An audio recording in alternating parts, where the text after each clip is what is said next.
নমস্কার বন্ধুরা, Bengali food রান্নাঘরে আজকে আমি একটা রান্না করছি, হচ্ছে বাঁধাকপি দিয়ে ভাজা পিঠা করছি।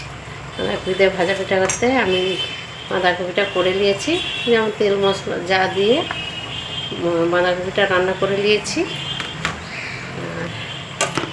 ময়দা নিয়ে নিচ্ছি, 200 গ্রাম ময়দা নিয়ে নিচ্ছি। এবার আমি ওটা হচ্ছে স্বাদ মতো নুন দিয়ে দিলাম,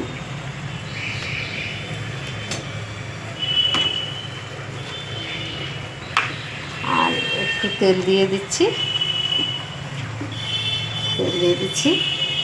এবার ওটা আমি মেখে নেবো, ভালো করে মেখে নেবো জল দিয়ে।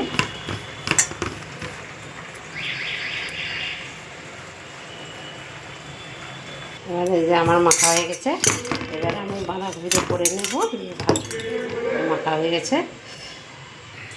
এই যে আমার বাঁধাকপিতে হয়ে গেছে, এবার আমি তেলে ভাজবো। এবারে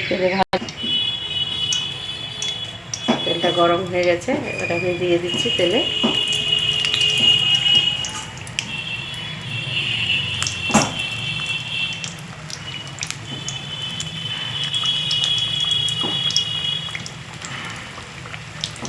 এভাবে করবেন ভাজা পিঠা, বাঁধাকপি দিয়ে করতে পারেন আর নারকেল দিয়ে করতে পারেন। ভাজা পিঠা বাঁধাকপি দিয়ে এইভাবে করবেন।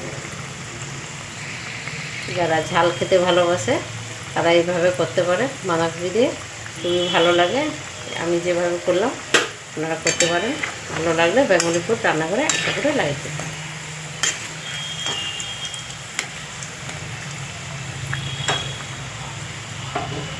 বাড়িতে যে যেমন বাঁধাকপি রান্না করে খায় সেভাবেই রান্না করে করলেই হবে।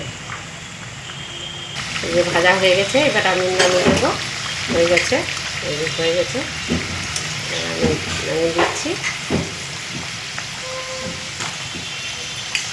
আপনারা এইভাবে করবেন।